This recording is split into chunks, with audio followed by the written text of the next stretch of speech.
മോഹൻജദാരോയിൽ നിന്ന് സിന്ധു നദീതട സംസ്കാരത്തിന്റെ ഭാഗമായി കണ്ടെടുത്ത ചരിത്ര ശില്പത്തിന് വസ്ത്രം ധരിപ്പിച്ച് പുലിവാല് പിടിച്ചിരിക്കുകയാണ് ദേശീയ വിദ്യാഭ്യാസ ഗവേഷണ പരിശീലന കൗൺസിൽ എന്ന NCERT. 4500 വർഷത്തിലേറെ പഴക്കമുള്ള BC 2600 നിർമ്മിക്കപ്പെട്ടതെന്ന് കരുതുന്ന ചരിത്ര പ്രസിദ്ധ വെങ്കല ശില്പമായ നൃത്തം ചെയ്യുന്ന പെൺകുട്ടിയുടെ നഗ്നത മറച്ച് NCERT പുതിയ പാഠപുസ്തകം ഇറക്കിയത് വലിയ വിവാദമായിരുന്നു.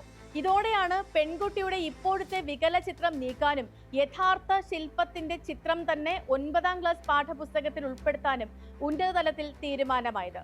NCERT പാഠപുസ്തകങ്ങളിൽ വരുത്തിയ പരിഷ്കാരങ്ങളും ഉള്ളടക്കത്തിലെ മാറ്റങ്ങളും സമീപകാലത്ത് വലിയ രാഷ്ട്രീയ സാമൂഹിക സംവാദങ്ങൾക്ക് വഴിവെച്ചതാണ്.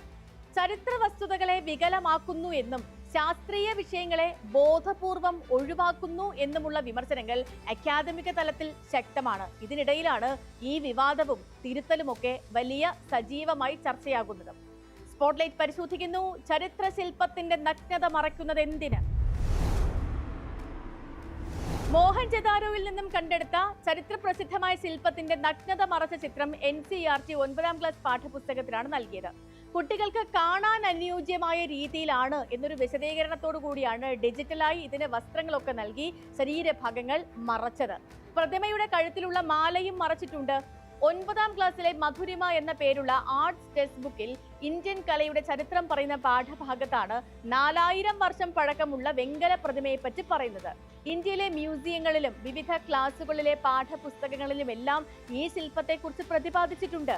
NCERTയുടെ 6ാം ക്ലാസ്സിലെ സാമൂഹ്യ ശാസ്ത്രം പാഠപുസ്തകത്തിൽ ഈ ചിത്രമുണ്ടെങ്കിലും മാറ്റങ്ങൾ വരുത്താതെയാണ് പ്രസിദ്ധീകരിച്ചത്. കാരണം 6ാം ക്ലാസ്സിലെ പാഠപുസ്തക സമിതിയോട് ചിത്രം മറയ്ക്കാൻ NCERT ആവശ്യപ്പെട്ടെങ്കിലും സമിതി അംഗങ്ങൾ അതിൽ വിയോജിപ്പറിയിച്ചു. ഒരു കലാസൃഷ്ടിയിൽ കാലഘട്ടത്തിന് യോജിക്കാത്ത തരത്തിൽ സദാചാരപരമായ മാറ്റങ്ങൾ വരുത്താൻ ശ്രമിച്ചത് ചരിത്രത്തെ വികലമാക്കുന്നതിനും അനാവശ്യമായ സെൻസർഷിപ്പിനും തുല്യമാണെന്ന് ചരിത്രകാരന്മാർ ചൂണ്ടിക്കാട്ടിയിട്ടുണ്ട്. വിദ്യാഭ്യാസ വിചക്ഷണന്മാരുടെ ഭാഗത്തു നിന്നും മറ്റും ഉയർന്ന കടുത്ത പ്രതിഷേധങ്ങൾക്കൊടുവിൽ പ്രതിമയുടെ യഥാർത്ഥ ചിത്രം തന്നെ വീണ്ടും പാഠപുസ്തകത്തിൽ ഉൾപ്പെടുത്താൻ NCERT നിർബന്ധിതരാവുകയായിരുന്നു. സിന്ധു നദീതട സംസ്കാരത്തിന്റെ സുപ്രധാന ശേഷിപ്പുകളിലൊന്നായ നൃത്തം ചെയ്യുന്ന പെൺകുട്ടി പ്രതിമയുമായി ബന്ധപ്പെട്ട് 2023 വിവാദങ്ങൾ ഉയർന്നതാണ്. BC 2600 കാലഘട്ടത്തിൽ വെങ്കലത്തിൽ നിർമ്മിക്കപ്പെട്ട മോഹൻജദാരോയിൽ നിന്നും കണ്ടെടുത്ത ഈ പ്രതിമ സിന്ധു നദീതട ജനതയുടെ ലോഹവിദ്യയിലെ വൈദഗ്ധ്യത്തിന്റെ ഏറ്റവും മികച്ച ഉദാഹരണമായാണ് കണക്കാക്കപ്പെടുന്നത്. 10.5 സെന്റിമീറ്റർ മാത്രം ഉയരമുള്ള നഗ്നയായതും എന്നാൽ ആഭരണങ്ങൾ അണിഞ്ഞതുമായ ഈ ചരിത്ര രൂപത്തെ 2023 ഡൽഹിയിൽ നടന്ന ഇന്റർനാഷണൽ മ്യൂസിയം എക്സ്പോയിൽ തികച്ചും വ്യത്യസ്തമായ രീതിയിലാണ് അവതരിപ്പിച്ചത്. യഥാർത്ഥ പ്രതിമയുടെ ചരിത്രപരമായ രൂപത്തിന് വിരുദ്ധമായി പിങ്ക് നിറത്തിലുള്ള ബ്ലൗസും മഞ്ഞ പാവാടയും ധരിപ്പിച്ചുകൊണ്ടുള്ള വലിയൊരു മാസ്കോട്ട് എക്സ്പോയിൽ പ്രദർശിപ്പിച്ചത് അക്കാദമിക സമൂഹത്തിൽ നിന്നുള്ള വലിയ വിമർശനങ്ങൾക്കിടയാക്കിയിരുന്നു. മുൻപ് ഇന്ത്യയുടെ ചരിത്രപരമായ പല സുപ്രധാന സംഭവങ്ങളും പാഠപുസ്തകത്തിൽ നിന്നും വെട്ടിമാറ്റിയത് വലിയ പ്രതിഷേധങ്ങൾക്ക് കാരണമായിരുന്നു. ഗാന്ധി വധത്തെ തുടർന്ന് RSS ഏർപ്പെടുത്തിയ നിരോധനം, ഗുജറാത്ത് കലാപം, ബാബറി മസ്ജിദ് തകർക്കൽ തുടങ്ങിയവയുമായി ബന്ധപ്പെട്ട സുപ്രധാന ഭാഗങ്ങൾ പാഠപുസ്തകങ്ങളിൽ നിന്നും ഒഴിവാക്കുകയോ വെട്ടിച്ചുരുക്കുകയോ ചെയ്തു. ചരിത്രത്തിന് പുറമെ 10ാം ക്ലാസ്സിലെ സയൻസ് പാഠപുസ്തകത്തിൽ നിന്നും ചാൾസ് ഡാർവിന്റെ പരിണാമ സിദ്ധാന്തം, പീരിയോഡിക് ടേബിൾ തുടങ്ങിയ അടിസ്ഥാന ശാസ്ത്ര വിഷയങ്ങൾ ഒഴിവാക്കിയത് ശാസ്ത്ര സമൂഹത്തിന്റെ കടുത്ത എതിർപ്പിന് വഴിവെച്ചു. വിദ്യാർത്ഥികളിൽ യുക്തിചിന്തയും ശാസ്ത്രബോധവും വളർത്തുന്ന ഇത്തരം അധ്യായങ്ങൾ നീക്കം ചെയ്തത് വരും തലമുറയുടെ പഠന നിലവാരത്തെ തകർക്കുമെന്നാണ് വിമർശകർ വാദിക്കുന്നത്.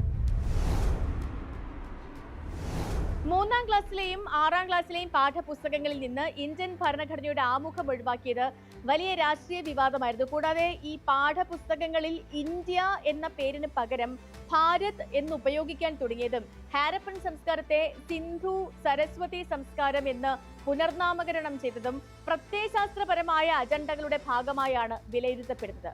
ഇംഗ്ലീഷ് മീഡിയം പുസ്തകങ്ങൾക്ക് ഹിന്ദി പേരുകൾ നൽകിയതിനെതിരെ കേരളം ഉൾപ്പെടെയുള്ള സംസ്ഥാനങ്ങൾ ശക്തമായ വിയോജിപ്പ് രേഖപ്പെടുത്തിയതാണ്.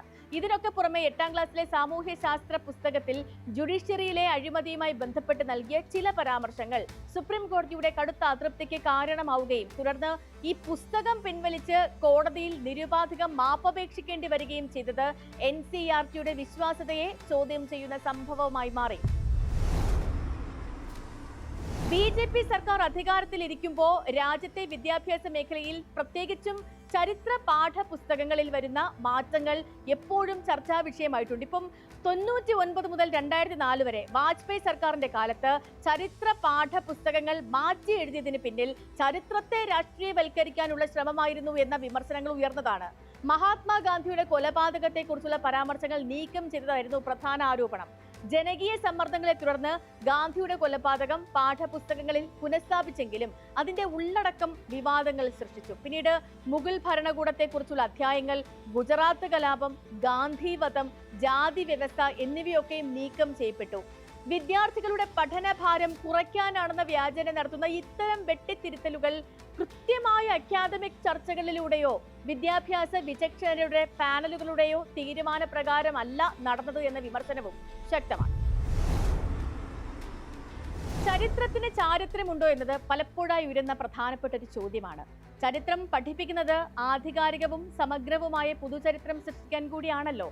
നിഷ്പക്ഷത കുറവുള്ള അക്കാദമിക വിചക്ഷണന്മാർ പാഠപുസ്തകത്തിൽ ഭൂതകാലത്തെ സദാചാര തച്ചുടിപ്പിക്കുമ്പോൾ അത് ഭൂതകാലത്തെ മാത്രമല്ല, അതിലൂടെ ഭാവിയെ നിയന്ത്രിക്കാനാണ് അവർ ശ്രമിക്കുന്നത്.